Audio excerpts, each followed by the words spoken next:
Narito ang mga sangkap. Maserati na manok, Green Giant na gisantes at carrots, Nezo na asin at paminta, Kikkoman na toyo, Chungjun-wan na sesame oil, Alzane poultry na itlog, at Jasmine na kaning lamis. Magsimula na tayo!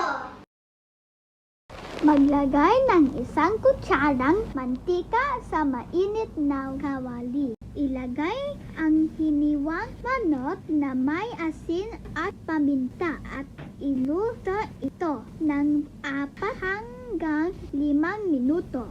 Kapag naluto na ang manok, ay ilagay ito sa malinis na plato. Maglagay ulit ng isang kutsarang mantika at ilagay ang itlog.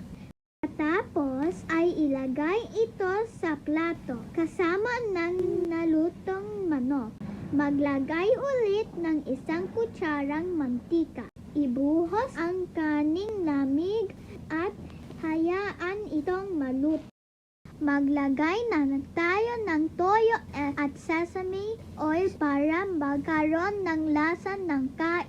Ilagay na rin natin ang gisantes at carrots at haluin mabuti. Pagkatapos ay ilagay na ang nalutong manok at itlog at paghiwa-hiwalayin ang mga ito.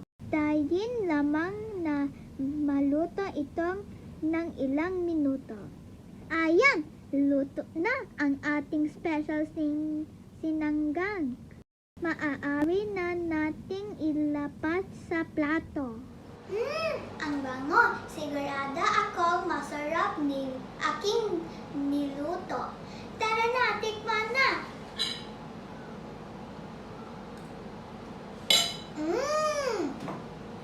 Kakain na ako.